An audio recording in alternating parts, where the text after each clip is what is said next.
Okay. Welcome to Bio 1104. This is the second of the methods for visualizing microorganisms. And you'll see that a lot of this content is going to be used in your practical sessions. So please make sure you look at your prac books, and when you come into the prac sessions, you're going to your flow diagrams of the experiment for that afternoon are going to be checked. So you really do need to do that before you come in. So you're really well aware of what's going to happen in the lab. So we've got the lecture outline. We're going to look at preparation of specimens and some of the types of preparations. So we've got wet mounts, hanging drops, smears, etc. And they can be used for a number of different things. It depends on what you're looking for. And then we look at some of the staining techniques. So a simple stain is just what it is. It's a very simple thing. You do a bacterial smear, and then when it's heat fixed, you put it through, you put on one particular type of stain. Now it could be red if you're feeling the need, it could be safranin, or if you want blue, it could be staining with methylene blue, or purple crystal violet. So it's just one stain, okay? Then you've got the differential stains. These are the ones where you have typically a combination of stains, and how you treat them gives you the ability to see different structures in the cell, which is quite neat. And we'll see that a bit later in the lecture. And one of the differential stains that you'll all be familiar with, or you'll know the name, is a Gram stain. And that differentiates between the structure of the cell walls, and you divide them into Gram positive or Gram negative. Now, I want you to be able to understand the different specimen preparation techniques, why they would be used, why one would be used in preference to another in certain circumstances.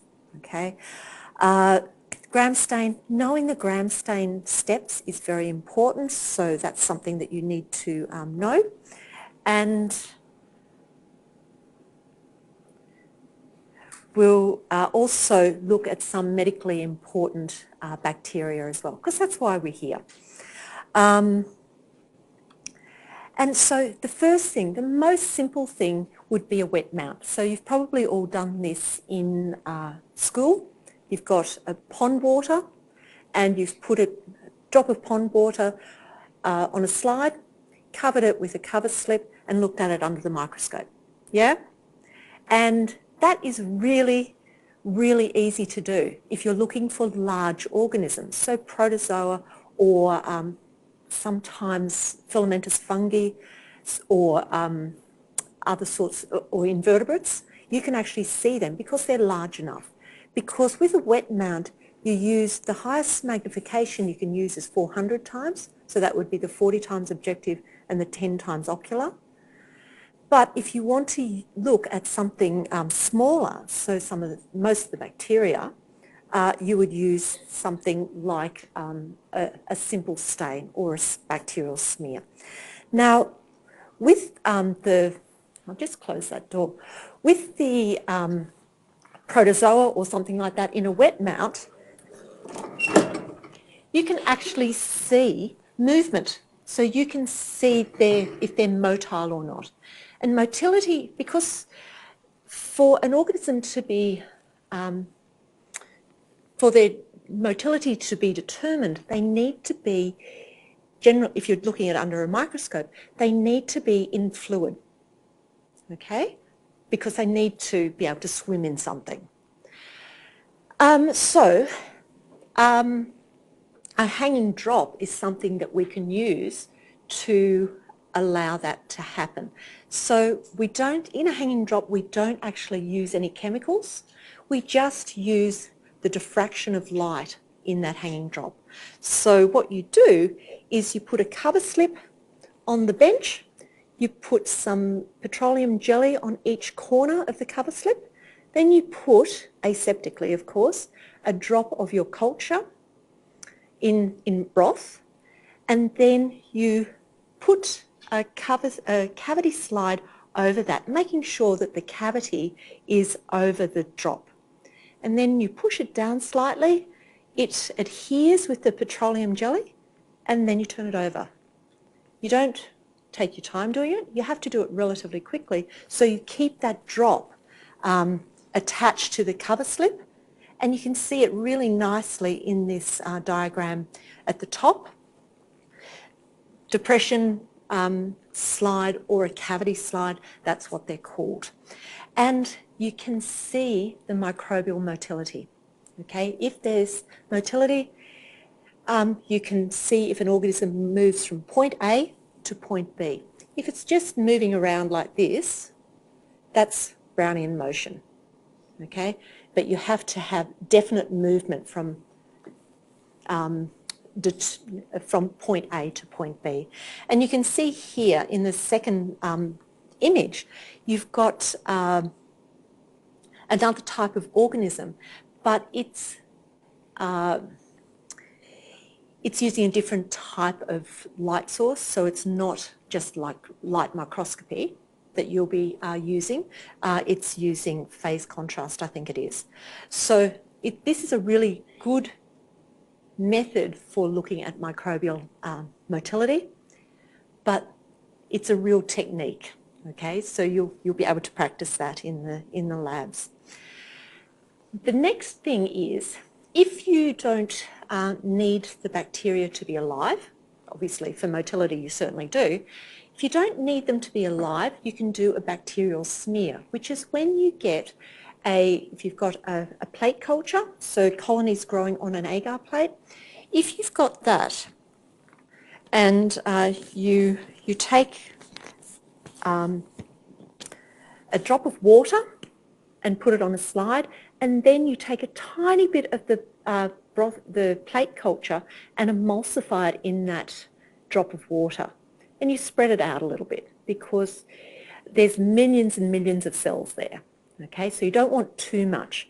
And then you allow it to air dry, and then you pass it through a flame, through a Bunsen burner flame, and you usually about 3 times, and you make sure that it's not too hot because you want it hot enough. It's like it's a Goldilocks. You want it hot enough to be able to fix the cells to the slide, but not too hot that you distort the cells, okay, and break them. And then once you've got that smear done, you can flood the slide or the smear with stain. Okay, so it could be a simple stain or a differential stain. But then you will look at it. Generally, you start on 40 times, using the 40 times objective to scan, and then you can, once you've found the area of interest, then you can put oil on the slide, on the smear, and then turn the objective round to the 100 times objective. Okay, so that's how you do it. And why we're staining cells is so we can see them, basically, and that allows, using different stains, we can have different, we can use it for identification. And stains are just salts. They could be basic or acidic, so they can stain for different properties of those bacterial cells. And so they're slightly negative, so they typically stain with basic stains. Okay. Now, one of the simple stains, they're usually just the stain in water or alcohol, depending on what they dissolve in. Things like crystal violet, as I said, methylene blue, safranin. So in the slide here, it would be a safranin stain because it's pink. So safranin is a pink-red stain, whereas crystal violet is violet, methylene blue is blue. Okay. Differential stains, they stain cells differently. And I know that sounds like that's a stupid comment, but if you've got different portions of the cell that you want to visualize, say it might be an endospore, you can actually have a different technique to stain specifically for endospores. Bless you. There are certain bacteria that are acid fast, and that just means that they've got a lot of lipid in their cell wall. Okay, so they stain differently. And that can be, we'll see that a bit later, but the major acid fast stain is the Ziehl-Neelsen, and you can see that some of the cells are staining pink and some of the cells are staining blue. Okay, and that's just to do with structure, how much lipid they've got in their cell wall. Then you've got a negative stain, and this one, it's not terribly obvious what's happening there, but the negative stain doesn't, cells can be covered with a capsule. So glycoprotein polysaccharides covering the cell. And those capsules make them fairly sticky. So that's a virulence factor. Okay, so if we were going to look at that, if we did a bacterial smear, then that capsule might be lost. So one way of doing it is, we can flood the slide, or put some Indian ink generally on a slide. Then we put the cells in there, emulsify the cells in there, and we can put a cover slip over that and look at it under the microscope. Now, if they've got a capsule, the India ink isn't going to penetrate that capsule. So what you will see is a void around a cell. So it'll be, if we're using India ink, it will be a dark background. The cells will be stained darkly, and then there'll be a surround of clear. And that's a capsule stain or a negative stain, because you're not actually staining the capsule, you're looking for the void. Then different types of endospore stains. This one is named after two people who discovered it, or who started to use it in, I think, the early 1900s. And they work on the principle that vegetative cells will stain quite easily, like growing cells will stain easily. But with cells that, microbial cells that get into an environment where they're finding it hard to grow, to reproduce, they can put all of their genetic material into an endospore and surround that with a capsule inside, okay, or a wall is a better term. And that wall, that endospore wall, is extremely hardy. It's really tough to penetrate. So with the endospore stain, you actually have to put the stain on and then heat it to try and get the stain into the endospore wall. And then you can wash it off, and then you do a counter stain which stains the vegetative cells because they're easy to stain. Why do we care about endospores? Because they can survive. Some of them can survive boiling for hours. Some of them can survive in soil, so they,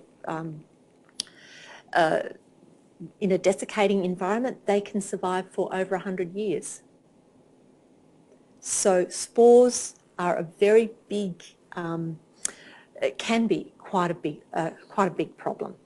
And then we've got the Gram stain, as I said.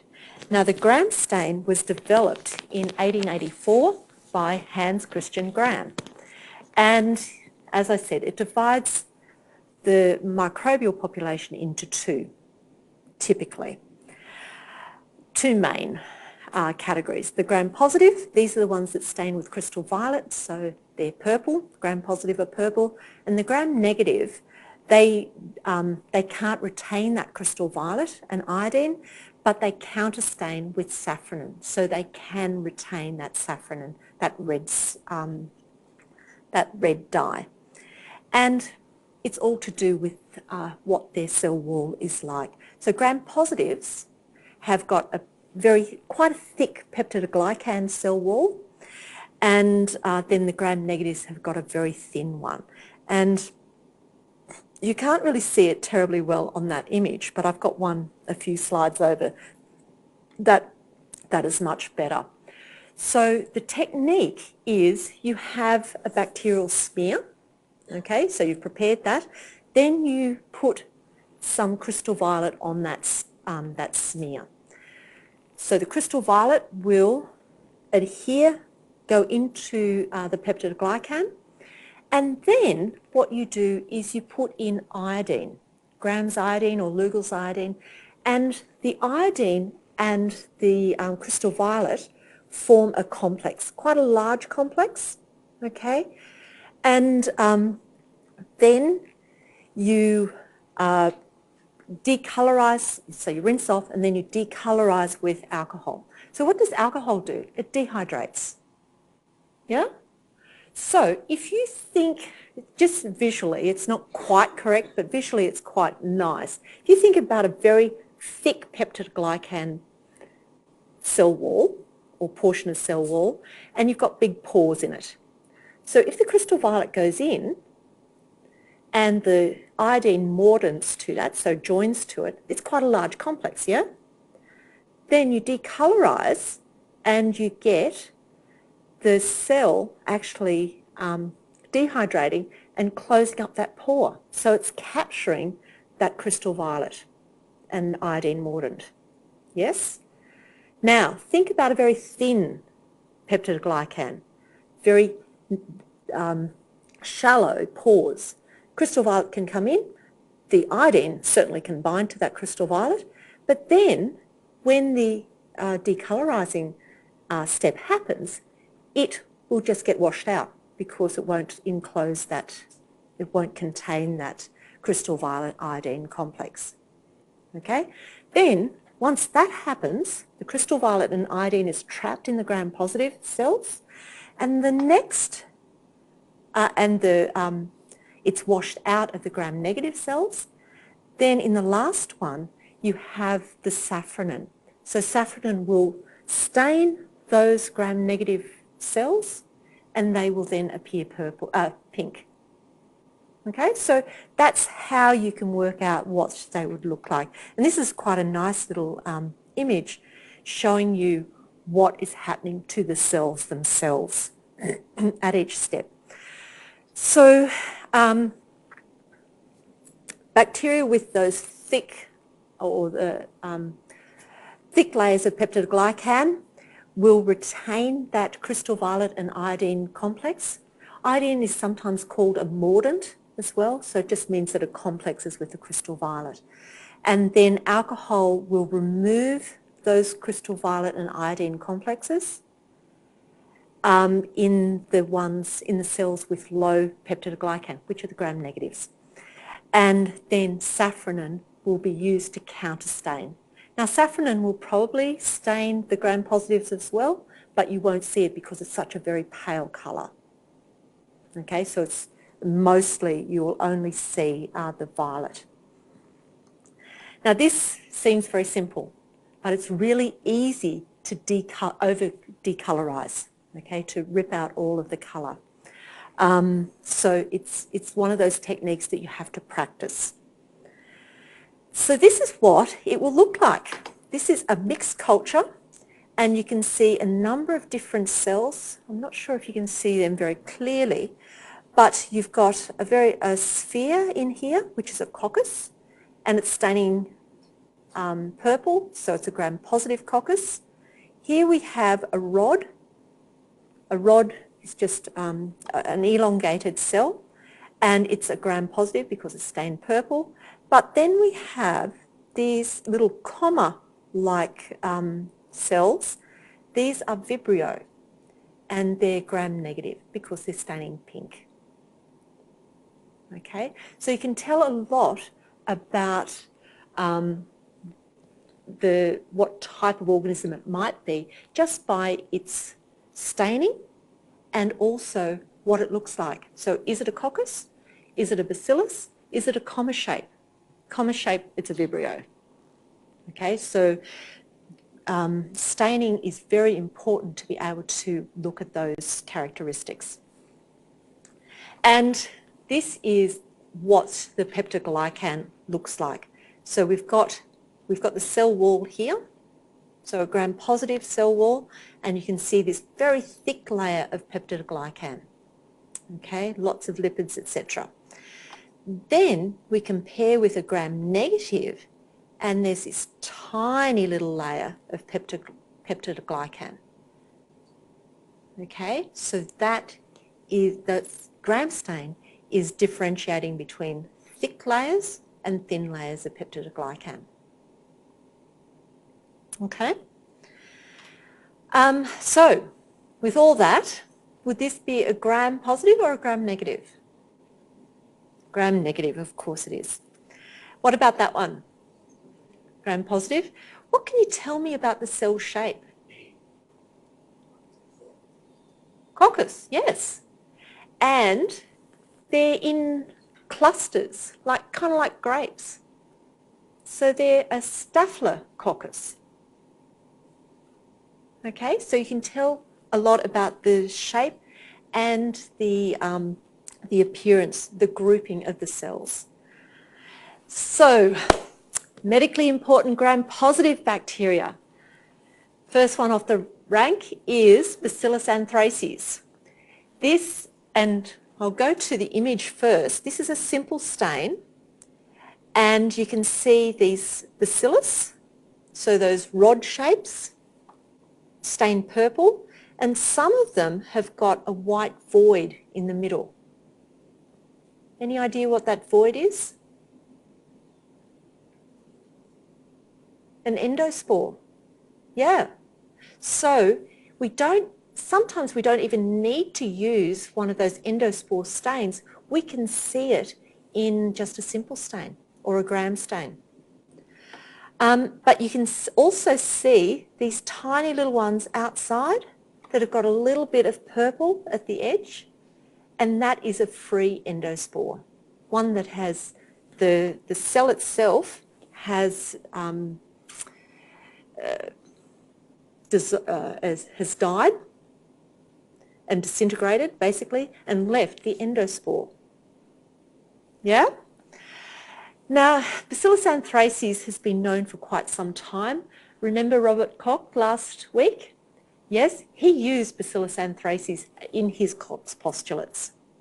Okay, he could isolate the organism and from a sick animal, put it back, culture it, put it back in the animal, and cause a clinical anthrax. Okay, so it's been known for a long time. These spores are found, or the bacteria are found in livestock, also in soils. In the spore form, they can last for quite a number of years, okay? And it's obviously the causative agent of anthrax. Now, you can tell by the name, so bacillus just means it's a rod-shaped cell, yeah? And you can see that. Anthracis is the causative agent of anthrax. Okay, so it's kind of named, when you look at the name, you can work out a number of things about it. Now, Bacillus cereus also is a rod-shaped cell, and you can see that down in these in the images here, but it also has endospores, and you can see that in this bottom image. You can actually see it in this box as well, just very pale. Now, it also produces a capsule, and you can see that in that void around the cells. So that's quite a nice way of seeing that negative staining. And it's gram variable, okay? With microorganisms, sometimes they just don't fit into particular categories, okay, or they can shift. So you have to think, some bacteria, if they're in a really good environment, they can reproduce every 20 minutes. And they can exchange genetic material with other cells as well. So they can change their characteristics quite quickly because they've got such a high rate of reproduction. Bacillus cereus is typically known for its food poisoning characteristics. And some species of Bacillus cereus can cause quite severe food poisoning or food intoxication to be more, it's not an infection, it's an intoxication, because they produce toxins. And sometimes you might have toxins produced that have an effect by only about 6 to 10 cells. That's enough of certain types of Bacillus cereus, certain strains, to actually cause disease. And an intoxication just means that the microorganism produces a toxin. So it can be an exotoxin, something that's put out into the environment, or it can be an endotoxin, actually in the cell wall itself, and when the cell dies, that endotoxin is released. Okay, so intoxication is one of those things. Now, Bacillus cereus can cause intoxication, depending on the load, 1 to 6 hours after ingestion, or that's the quick method, but sometimes it can cause intoxication later, so up to 24 hours after ingestion. So it depends on what type of toxin it's producing. Another toxin-producing bacteria is Clostridium botulinum, and this is quite interesting because you can see, if you can see in that image, you've got a bacillus, a rod, and then at one end you've got a spore. And it kind of looks like a chicken wing, like a drumstick, because that spore is found at the end. So it's a terminal spore, endospore, and it swells the cell. So if you see a stain like this, you will know that it's a Clostridium. You might not be able to determine whether it's botulinum or whatever, but, or Perfringes, or there's a number of them. But then, once you've got that preliminary identification, then you can go into the species, okay, for identification. Now, it's quite large. It is found in soils and compost. And it is one of these things that can cause food poisoning by intoxication. So it produces quite a potent toxin. Now, that toxin can cause food poisoning, depending on what it is, but it also, because of those toxins, and there's about 6 or 7 different types of toxins, they attack nerves, the signaling of nerves, so the neurotransmitters, and sometimes they can cause paralysis. And the toxins were actually used in, they were looking at it as a bioterrorism type action, okay? But they realised that it could also be, and I'm not sure how they got the thought to actually inject it into their faces or into muscle, they can cause paralysis of muscles as well. So that's where Botox comes from. Okay, so we can utilise the toxins in different ways. Now, another gram-positive bacteria that is of interest is Staphylococcus, and Staphylococcus aureus especially. Now, this is gram-positive. You can see that you've already seen this one. Now, it is found predominantly in your nose, on your skin. You can be a carrier of Staph aureus, and so you may not be affected, but you might infect other people or contaminate other people. If Staph aureus gets into a wound, it is an opportunistic pathogen. It can live quite nicely on the skin surface, but if it gets into a wound, it can cause infection, quite dramatic infections.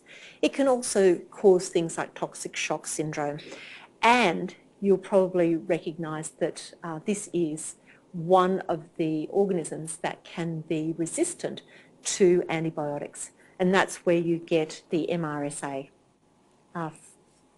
So if you've got if you're in an environment where there's a lot of antibiotics being used, what do antibiotics do? They kill off bacteria, yes? Certain types of bacteria depending on the antibiotic. So if you start using you've got an infection, you start using the antibiotic, you feel a lot better, so you stop using it. So what have you done? You have killed off all of the susceptible bacteria and then left the ones that are harder to kill still there with no competition. So they grow even more. Okay, so that's basically how antibiotic resistance occurs. You can get a lot of exchange of genetic material, especially antibiotic resistance genes. So there are a number of different ways you can get antibiotic resistance. Staphylococcus epidermidis is what you normally find on the skin as well. Cocci found in clusters, found on skin. If it gets into the bloodstream, it is also an opportunistic pathogen, so it can cause disease. There is some antibiotic resistance. Now you're probably thinking, well, if I do a gram stain, I can't tell the difference between those. They look the same. So there are other tests that you can do, such as Staphylococcus aureus will grow with increased salt content, but Staph epidermidis wouldn't. Okay, so there's differential plating as well, or culturing. Next is Streptococcus mutans. Have you ever been to the dentist and had your teeth cleaned? Yes? And they go, ooh, you've got a bit of plaque build-up there. Streptococcus mutans. Okay? It forms a biofilm. So not only is it not by itself, but in conjunction with other bacteria, it forms a biofilm on your teeth, and that can cause dental decay, plaque, etc. And biofilms, you'll see a bit later, they are really tough to get rid of. Okay? But, oh, I forgot to colour that. It's a gram-positive cocci in chains. So remember I said that you would do a scan of your bacterial smear to find an area of interest? Yes? Now, if you scanned over on the left-hand side, would you be able to tell very much about it? Would you be able to tell that it was in chains? But if you looked on this side, you could see isolated cells, and that's where it's more likely for you to find how they occur, so in chains or in pairs or in tetrads, etc. So that's what I mean by looking at an area of interest, so going to an area that's not so congested with cells. Streptococcus pneumonia. So we've got cocci, yes, and streptococcus. And so typically they're different shapes. They're not complete, bless you, they're not complete spheres. They're kind of a bit elongate as well. And this is the causative agent of bacterial pneumonia and meningitis. Okay.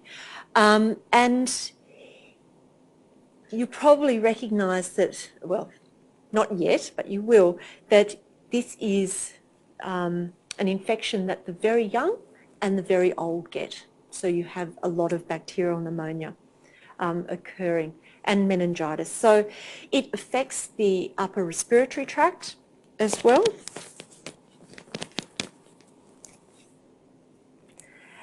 And Enterococcus faecalis, just by the name, where does it come from? Where's it found?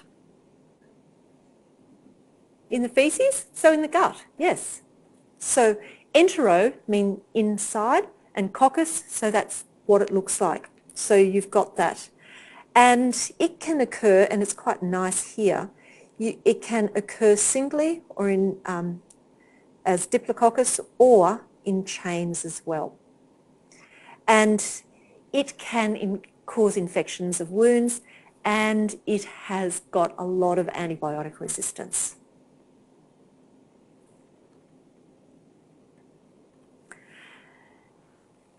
Now we move from the gram-positive to the gram-negative, and the first one is Escherichia coli. We spoke about this last week, but this is just to give you an idea of what it looks like. So it's a gram-negative, and you can see that they're quite, well, they are quite small cells, and sometimes instead of being just a rod shape, so a definite rod, they might be looking like a cross between a coccus and a rod. So they're sometimes known as coccobacilli. Okay, very, very small. And different strains can have different effects. So one of the strains could cause traveller's diarrhea. Some of the different types can cause enterohemorrhagic disease. So you notice here O157H7. What does that mean? The O just means that the antigen on the outside of the cell is 157. Okay, that's all it is. And the H is the antigens on the flagella. So when you look at the serology in a few weeks' time, you'll be able to indicate, you'll be able to test for the different, using different antisera, test for what the cells will react to. So has anyone done blood typing? Yeah, so when you do blood typing, you get coagulation occurring because of the antibody and the antigen reacting. And it's the same with serotyping. It's the same principle. But when we're talking about bacteria, we can actually identify different strains that might cause food poisoning or other things. Salmonella typhimurium can also cause food poisoning, and it is found everywhere in gut microflora, soil, water.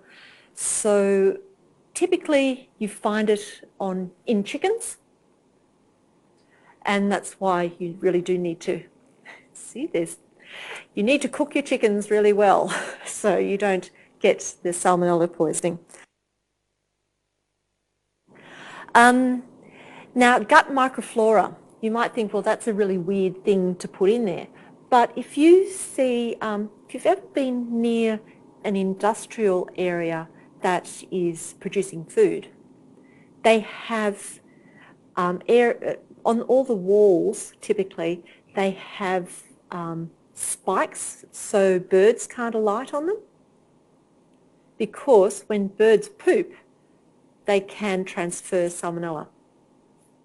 Okay, so always about decreasing the population so it's not contaminating food. Then Pseudomonas aeruginosa. This is amazing. This is an amazing bug because it is everywhere. It loves to grow in moist areas, such as if you have a burn, what happens? You have a lot of exudate coming from that burn. And if you get contamination by Pseudomonas, typically aeruginosa, then it's going to infect quite readily. Okay? Now, what do you do with burns to take the heat out of them? Put water on them? Yeah? So that water could contain Pseudomonas aeruginosa. Okay? But obviously you're going to put the water on because you can deal with the infection, any possible infection later. You need to stop the burn. And it inhibits protein synthesis, so that's why it's a really bad thing to have contaminating wounds.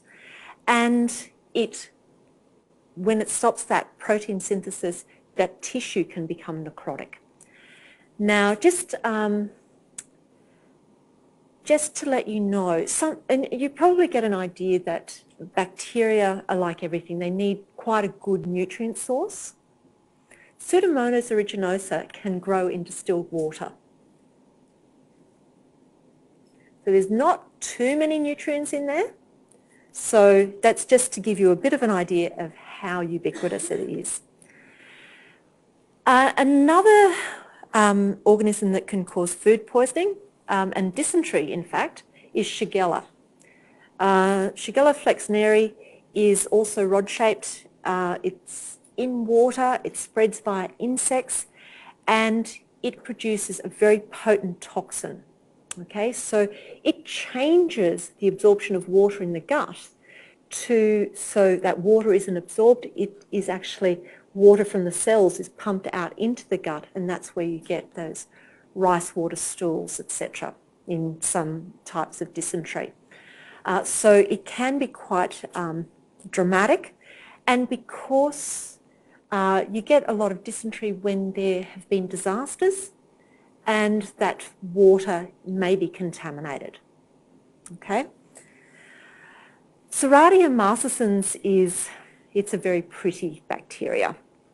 It is rod-shaped, gram-negative, but it is one of the leading causes of infection, so nosocomial infections, so those types of infections that are associated with healthcare institutions. It can cause things like septicemia, etc. So it's very important when we do our practical sessions that you practice strict aseptic technique, okay, because we will be dealing with some of these types of organisms, okay, not the pathogenic ones, hopefully, but if you're using strict aseptic techniques, you will be fine, okay? And it's also, typically it produces a lovely red pigment as well. Now, Vibrio cholera is also found in water and also in food. It is a comma-shaped rod, and we had a look at it earlier, but this one you can see quite nicely in the electron micrograph. You've got a bit like a sausage, isn't it? And then it's got one polar flagella. Now, flagella are there for movement. They can be, cells can have one flagella, no flagellas, no flagella, flagellum, sorry, singular is flagellum, or they can have flagella around the cell wall itself. So we'll have a look at the different types of flagella compositions. Now, we've looked at some of the medically important microorganisms. Now, some of the stains that we can use. So Ziehl-Neelsen, the acid-fast stain, this is really good to differentiate between other bacteria and Mycobacterium. Now, Mycobacterium is one of the causative agents of tuberculosis. Okay, so very easy way of working out if it's a mycobacteria, sorry, because these have, the basis of the stain is the lipid-based molecule in the cell wall. It will stain one way and then the counter stain. So you'll have the lipid-soluble ones, so these are the acid-fast cells. So in B, these are the pink staining ones because they're using carbofusion, and with A, they don't take up the carbofusion, so they stain purple. Then the endospore stain, the Schaefer-Fulton endospore stain. This is just, in this diagram, the morphology of endospores. You can see the vegetative cell on the outside, and then the darker circles are the endospores. And you can see that they are in different parts of the cells. And not only are they in different parts of the cells, but they might have different effects on the cells. So some have no effect on the structure, and some will actually swell the cell. Okay, and that is another type of characteristic that you can look at when you do the staining. And endospores are survival structures. They're formed by Bacillus and Clostridium genera, and they are quite resistant to staining. Because they can survive desiccation, they're resistant to chemicals, heat, temperature changes, etc. So they're really highly resistant, and that's why you have to heat the smear. So you can see the stain here, the endospores are stained green, and the vegetative cell, so this endospore is stained green, and the vegetative cell around it is stained red. So what we've looked at is specimen preparation, depending on the type of specimen and what you're using it for. So if you wanted to look for motility, you certainly wouldn't do a gram stain because the chemicals will kill the cell. If you want to use light microscopy techniques for motility, you would need to have that culture in a liquid for it to be able to move with the flagella.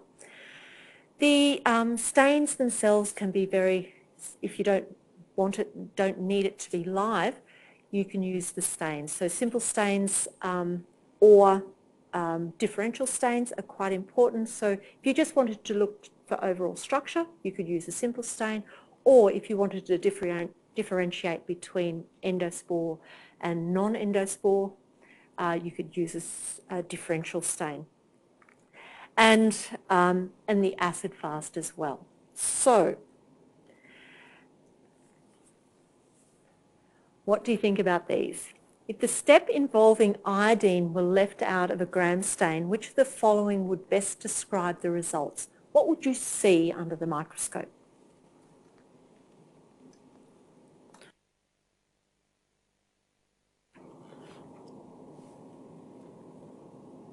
Everyone got an answer?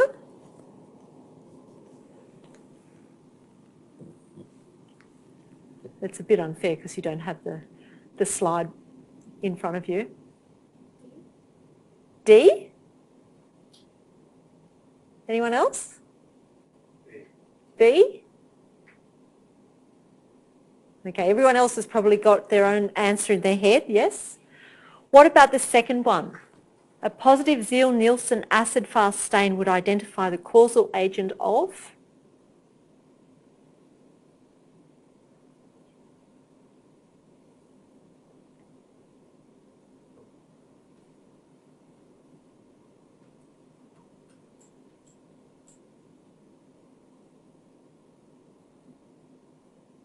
Everyone got an answer? Yes? Okay. So if we left the iodine out of a gram stain, all the cells, all the gram-positive cells would look gram-negative because remember the crystal violet and the iodine join together to form a bigger complex, and so it's trapped in that peptidoglycan. If we left that out, that crystal violet would just get washed out and then it would be counterstained. So everything would look pink. Yeah? So a positive Ziehl-Neelsen acid-fast stain would identify the causal agent of tuberculosis. Yeah? So you can see that stains can be used for different purposes. So what do you want to do? And you need to be able to troubleshoot as well. So if you did run out of iodine and everything looked gram negative, then you go, actually, I think I might have missed a step. I'll go and redo that. Okay? So we'll leave it there. We'll have a few minutes break and we'll come back with the next one.